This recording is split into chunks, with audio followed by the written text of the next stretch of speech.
Bien, salut tout le monde et bienvenue dans cette nouvelle vidéo sur l'étude de la coupole en charpente métallique. Donc ça fait déjà un moment que je n'ai pas fait de vidéo.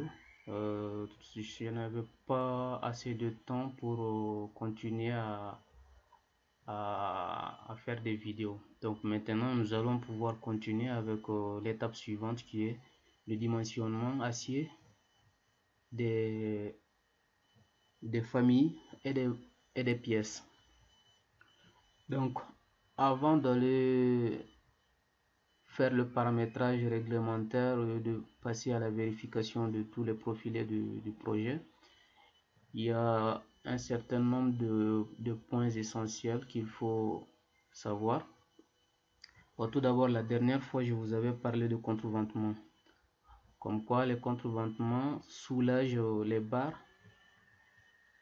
au niveau des efforts appliqués sur ces zones, c'est-à-dire les barres qui sont dans ces zones-là, le cornière, que le corner reprenne les charges.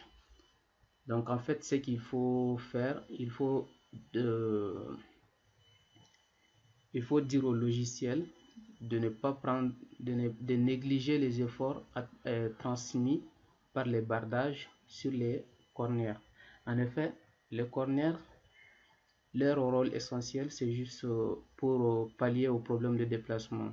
Donc il ne faut pas prendre en compte les charges appliquées.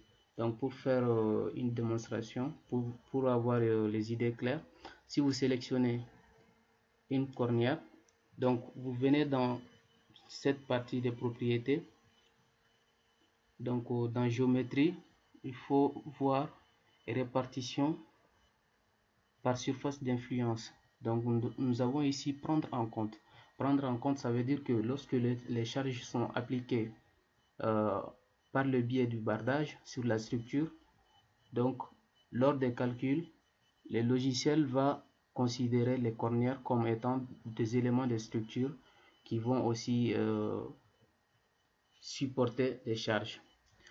Donc ici vous pouvez aussi faire une vérification dans les attributs. Soit vous venez ici, vous cliquez sur attributs, ou alors vous partez dans affichage, attributs. Donc une fois dans attributs, vous pouvez aussi venir dans charge, zone de répartition des charges, vous cochez ici et appliquer.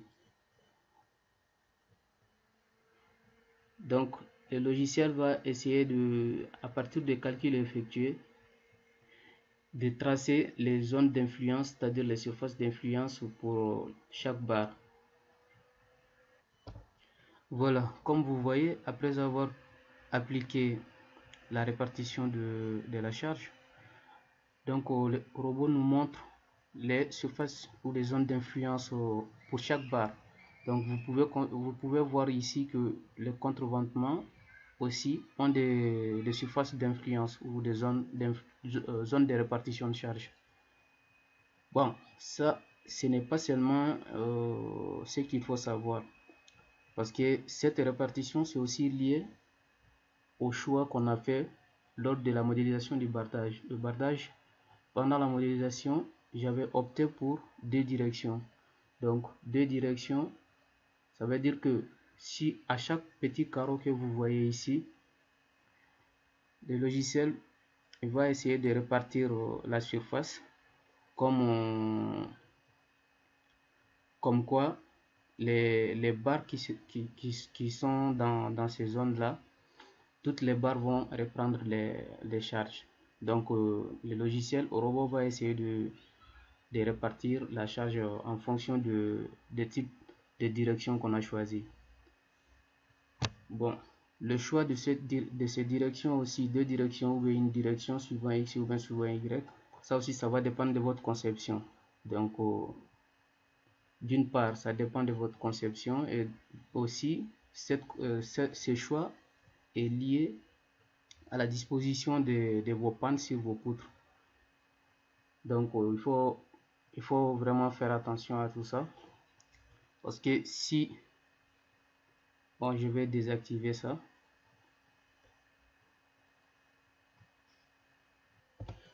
Bon, je ferme ça. Voilà. Donc, comme ce que je viens de dire, avant d'aborder cette partie aussi, le premier point, c'est pour les cornières de contreventement. Donc, il faut dire au logiciel de ne pas prendre en compte la répartition des charges pour les cornières. Donc, il faut, pour ce faire, venir dans répartition et négliger. Une fois que vous choisissez négliger, après calcul, il ne va pas prendre les cornières en compte dans la répartition. Donc, on va faire une sélection similaire par section. Et vous venez dans répartition, modèle répartition, et vous faites négliger. Bien sûr, les résultats ne seront pas actuels, il faut accepter et relancer les calculs. Après avoir effectué cette modification et relancé les calculs, maintenant nous avons les résultats actuels. Donc je reviens sur la répartition de charges. Le choix entre une direction ou bien deux directions, comme je l'avais mentionné, ça dépend de votre conception. Si par exemple dans votre conception vous avez opté, par exemple ici, cette panne se repose sur ces poutres, je vais isoler ces barres là pour les voir. Donc je vais isoler ces barres, je vais vous expliquer ce que ce qui a comment dirais-je, ce qui conditionne le choix de bardage. Bon, ça va dépendre si vous avez opté pour un bardage euh, de faible épaisseur ou bien un bardage au sandwich. Donc le choix ça dépend de ça. Bon, en fait, lors des calculs aussi, j'avais oublié d'ajouter le chargement de bardage. Donc on va faire avec, mais si vous avez un projet à étudier, il faut ajouter le poids propre de bardage. Donc il faudrait connaître les caractéristiques de vos bardages, si c'est des tôles ou bien des panneaux sandwich. Bien, je reviens sur ça. Donc lorsqu'on affiche les croquis, après avoir cliqué sur croquis, croquis déprofilés, en affichant les croquis déprofilés, nous avons nos pannes ici. Les pannes sont disposées dans l'axe des poutres. Bon, c'est vrai qu'on n'a pas encore fait le dimensionnement pour connaître le profil exact, mais dans cette configuration, lorsqu'on applique le bardage sera posé sur ces côtés, ces quatre côtés de ces profilés, sur les deux poutres et sur les pannes en même temps. Donc c'est la raison pour laquelle la transmission des charges, ça sera dans les deux directions. Mais si par exemple on fait, si je clique ça et l'excentrer en posant la panne sur la semelle inférieure, de même pour les autres pannes. Dans ce cas, le bardage sera reposé directement sur les pannes et la transmission des charges va être dans cet ordre, des pannes vers les poutres. Donc, dans ces cas de figure, vous allez utiliser vous pouvez utiliser des bardages comme des tôles, quoi, d'épaisseur un peu faible. Mais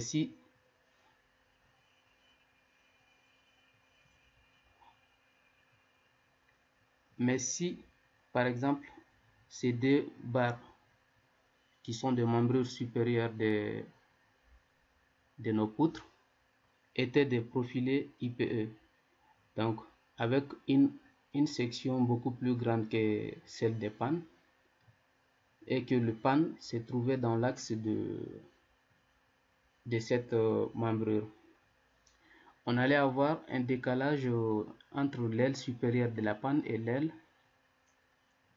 supérieure de la poutre.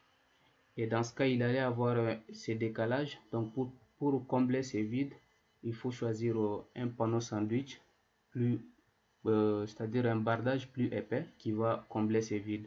Donc le choix c'est surtout ça, quoi. Bon, Bien, j'espère que vous avez bien compris cette partie. Bon, sinon, pour je voulais vous montrer l'excentrement de ça, mais je pense que ce n'est pas nécessaire. Par exemple, ici, euh, inférieur. Bon, là aussi, ça va demander une modification. Donc, je vais vous expliquer et relancer les calculs.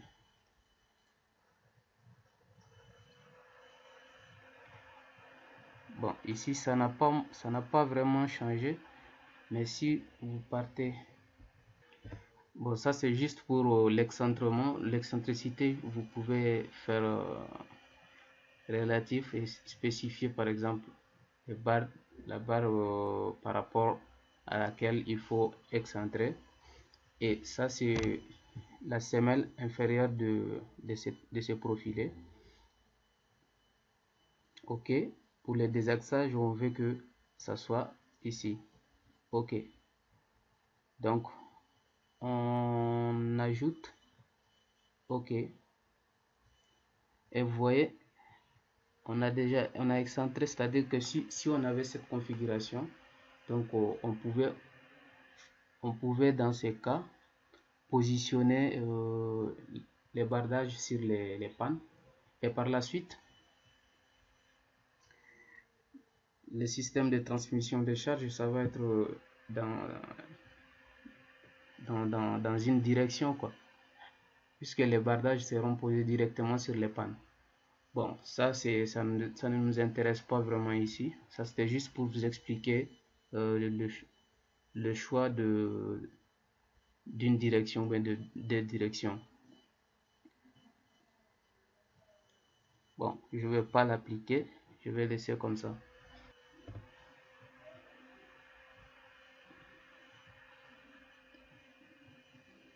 Je reviens sur l'excentrement.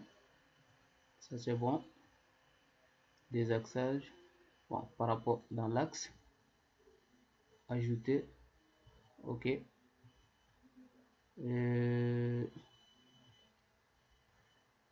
Bon, on sélectionne ça. Et ça, c'est juste pour revenir dans l'état initial. Et c'est bon. C'est dans l'axe.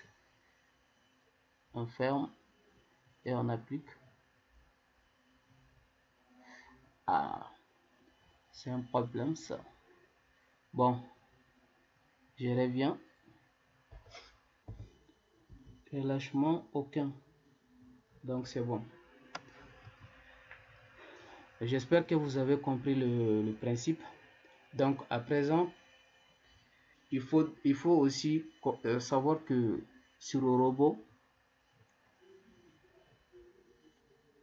pour faire un bon dimensionnement, il faut avoir un contrôle sur le système d'appui de vos barres. Donc si les barres sont encastrées, ou bien encastrées, ou bien articulées. Donc c'est surtout sur ça qu'on va se baser pour faire le dimensionnement. Donc je crois que la prochaine vidéo, je vais vous parler un peu de ça, surtout le système de liaison. Et aussi, on va voir comment appliquer des relâchements, par exemple, si vous ne voulez pas, si vous ne voulez pas garder, par exemple, un encastrement. Parce qu'il faut savoir que si vous faites si vous gardez comme ça, après dès la modélisation de votre structure, au robot les systèmes d'appui sont considérés comme des encastrements. Et par la suite, lors de dimensionnement, il faudrait garder ces mêmes hypothèses, ou bien si vous pouvez aussi les changer lors de dimensionnement. Sinon, si vous dimensionnez votre structure en considérant ce système de liaison comme étant encastré, il faudrait aussi les assurer, c'est-à-dire assurer cet encastrement lors des assemblages.